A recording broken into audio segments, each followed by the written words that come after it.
നമസ്കാരം, ഐക്യ മീഡിയ മലയാളത്തിലേക്ക് സ്വാഗതം. ഞാൻ മൂസ മുഹമ്മദ് ഇക്ബാൽ. ഇന്ന് IPLന്റെ 12ാമത്തെ സീസണിന് തുടക്കം കുറിക്കുകയാണ്.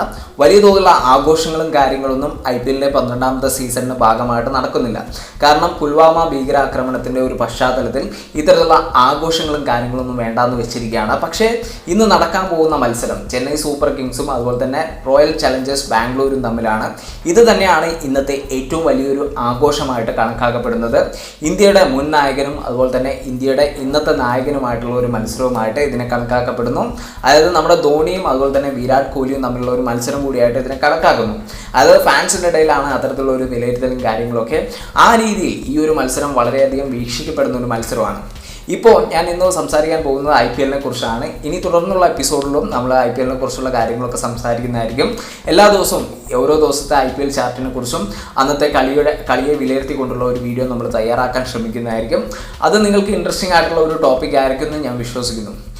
ഇപ്പോൾ IPLനെ വലിയ തോതിൽ വീക്ഷിക്കാനും അല്ലെങ്കിൽ അതിനെ നിരൂപണം ചെയ്യാനും എനിക്ക് ഇന്നത്തെ ഒരു സാഹചര്യത്തിൽ സാധിക്കുകയില്ല. കാരണം ഞാൻ കളി കാണുന്നത് കുറച്ച് കാലമായിട്ട് നിർത്തിവെച്ചിരിക്കുന്ന ഒരാളായിരുന്നു. വേറെ ഒന്നും കൊണ്ടല്ല, ഞാനൊക്കെ കളി കണ്ടു തുടങ്ങുന്ന സമയത്ത് അല്ലെങ്കിൽ വലിയ തോതിൽ ക്രിക്കറ്റിനെ സ്നേഹിക്കുന്ന ഒരു കാലഘട്ടത്തിൽ സച്ചിൻ, ഗാംഗുലി, അതുപോലെ തന്നെ വീരേന്ദ്ര സേവാഗ്, നമ്മുടെ ദ്രാവിഡ്, അങ്ങനെ തുടങ്ങിയിട്ട് ക്രിക്കറ്റിൻ്റെ ഒരു പുഷ്കര കാലഘട്ടമായിരുന്നു.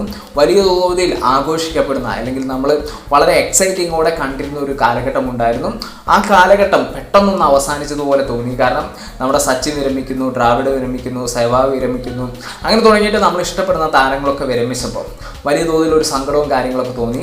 അവസാനം സച്ചിനൂടെ വിരമിച്ചതോടുകൂടി നമ്മൾ ക്രിക്കറ്റ് കളി മെല്ലെ കാണുന്നതൊക്കെ ഒന്ന് ഒഴിവാക്കിയിട്ട് ക്രിക്കറ്റിനോട് ഒരു ചെറിയ തോതിലുള്ള ഒരു ഇഷ്ടക്കുറവ് വന്നിരുന്നു ഇടക്കാലത്ത്. അതായത് സച്ചിൻ നിർത്തിയോടെ ഭയങ്കരമായിട്ടുള്ള ഒരു സങ്കടവും കാര്യങ്ങളൊക്കെ വന്നു.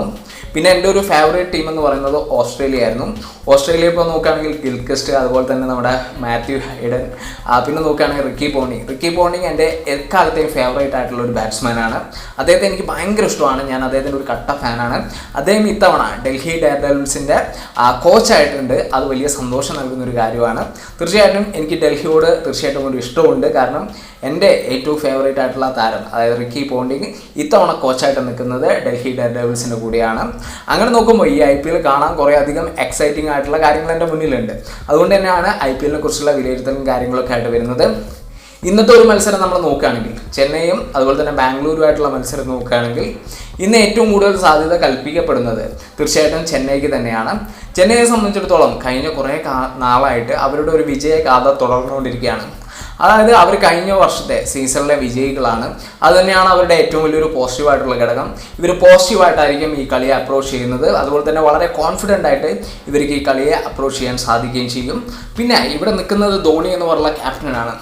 ധോണി എന്ന് പറഞ്ഞ ക്യാപ്റ്റൻ ഒരു തന്ത്രശാലിയായിട്ടുള്ള ക്യാപ്റ്റനായിട്ട് ഞാൻ വിലയിരുത്തുന്നു. കാരണം അദ്ദേഹത്തിൻ്റെ കൈകളിലേക്ക് ഒരു മാച്ച് വരുന്ന സമയത്ത് അതെങ്ങനെ തന്ത്രപരമായിട്ട് വിജയിപ്പിക്കാമെന്ന് അദ്ദേഹം കാണിച്ചു തരും. ഇപ്പുറത്ത് വിരാട് കോഹ്ലിയാണ്. പക്ഷേ കണക്കുകളുടെ അടിസ്ഥാനത്തിൽ വിരാട് കോഹ്ലിക്ക് വലിയ തോതിലുള്ള സാധ്യതകൾ കൽപ്പിക്കപ്പെടുന്നില്ല. കാരണം ഈ ചെന്നൈയുമായിട്ട് ഏറ്റുമുട്ടിയിട്ടുള്ളത് ബാംഗ്ലൂർ റോയൽ ചലഞ്ചേഴ്സ് അവസാനം വിജയിച്ചിട്ടുള്ളത് 2014 വലിയൊരു കാലഘട്ടമായിട്ട് കാര്യമായിട്ട് വിജയിച്ചെടുക്കാൻ ഈ ഒരു ബാംഗ്ലൂർ റോയൽ ചലഞ്ചേഴ്സിന് ചെന്നൈയുടെ മുന്നിൽ സാധിച്ചിട്ടില്ല. അതുകൊണ്ട് തന്നെ ഈ പ്രാവശ്യം ഏറ്റവും കൂടുതൽ സാധ്യത കൽപ്പിക്കപ്പെടുന്നത് ചെന്നൈക്ക് തന്നെയാണ്. ഇന്നത്തെ കളിയിൽ വിരാട് കോഹ്ലിയുടെ കളി മികവോ അല്ലെങ്കിൽ ധോണിയുടെ തന്ത്ര മികവോ വിജയിക്കാൻ നമുക്ക് കാണാൻ സാധിക്കും. ഇത് വലിയ തോതിലൊരു കോമ്പറ്റീഷൻ തന്നെയായിട്ട് മാറാനുള്ള ഒരു സാധ്യതയുണ്ട്. ഇന്ന് 8 മണിക്ക്, അതായത് വൈകിട്ട് 8 മണിക്ക് നമുക്ക് IPLന്റെ ലൈവായിട്ട് കാണാൻ സാധിക്കുന്നതായിരിക്കും. നാളെ നമ്മൾ IPL കാണാൻ പറ്റുന്ന ഏതെങ്കിലും ഒരു നല്ല ആപ്ലിക്കേഷൻ നിങ്ങളെ പരിചയപ്പെടുത്തുന്നതായിരിക്കും. തീർച്ചയായിട്ടും നിങ്ങൾക്ക് ഇഷ്ടപ്പെട്ട ടീമുകളെ കുറിച്ചും അതുപോലെ തന്നെ ഈ തവണത്തെ മാച്ചിനെ കുറിച്ചുള്ള നിങ്ങളുടെ അഭിപ്രായങ്ങൾ രേഖപ്പെടുത്തുക.